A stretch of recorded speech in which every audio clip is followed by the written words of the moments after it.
tell you this story, then I'll let you go to bed, eh? It's church I was working with in Texas. And there was a particular family in the church that was like, kind of like the family from hell. You know, they'd gone through every pastoral ministry in the church. And everyone really wanted desperately to send them home to meet Jesus.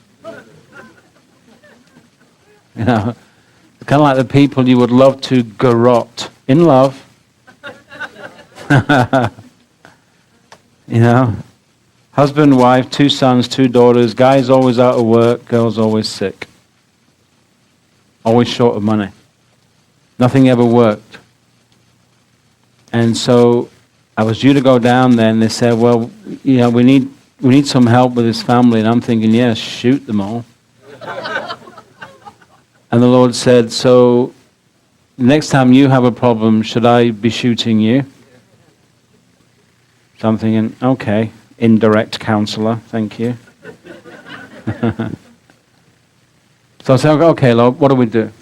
How do we sort this thing out? Because I realize I shouldn't be getting annoyed with them, I should be getting annoyed with the enemy. So how do we sort this thing out? So as I was flying down on the plane, I felt the Lord give me an idea. So there's 400 people in this church. So I said to them, this is what we're going to do. We're all going round to their house. All 400 of us.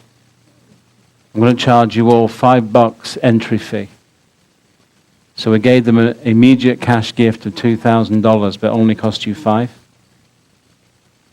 This is what we're going to do. We're going to crowd in their house until we pack every square inch of space. Up the stairs, in the bathroom, standing on the toilet, I don't care. And then I'm going to blow a whistle, and we're going to speak in tongues for 1 hour without stopping. That was my plan. It's about as far as I got anyway. God didn't tell me anymore, he just said, do that. Okay, we'll do that. See, the devil is the prince of the power of the air. He lives in the atmosphere. So if you want to be successful in things, you've got to change the atmosphere. It's always about environment. You've got to change the environment. Prophetic people are people who change the environment because you carry it with you. Yeah? Jesus stood up in a boat in a storm on the lake and changed the environment. He was trying to teach the disciples. That was what that whole episode was about. This is, I want to teach you what the sum total of your power is. But they screwed up on that one. So there we were at 8 o'clock. I blew a whistle. We started speaking in tongues. After 20 minutes, the husband of the household let out this bellow and got delivered of an evil spirit. No one prayed for him. Just he couldn't stand the environment.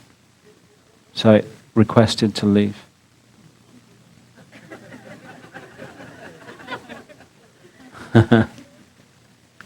What was fascinating that evening was about 19 people got healed. No one prayed for them.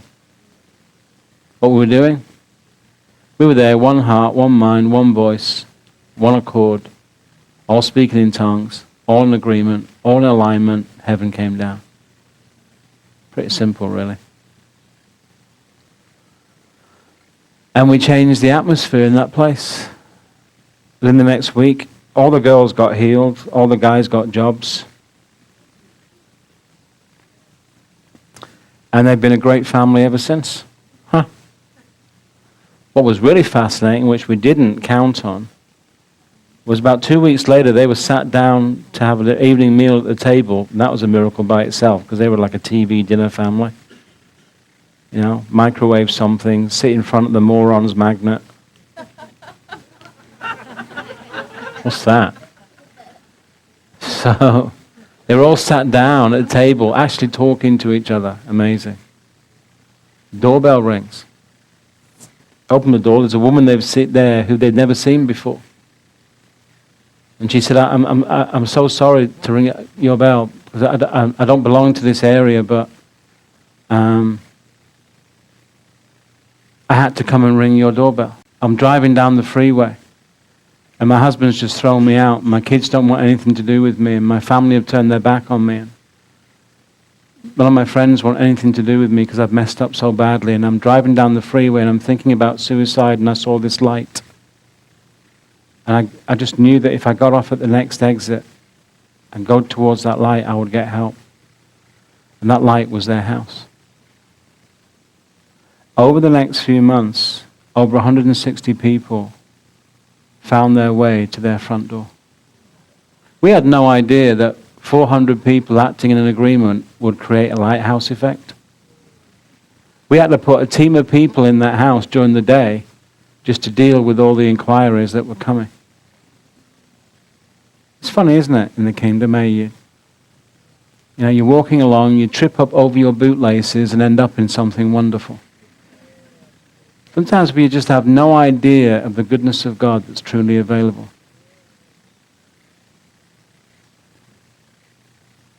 We just thought we were trying to cure a local problem. Didn't realize we started a citywide ministry in the house of people we dearly wanted to kill. Isn't that the kingdom, though? Yeah? Everything's possible with God, eh?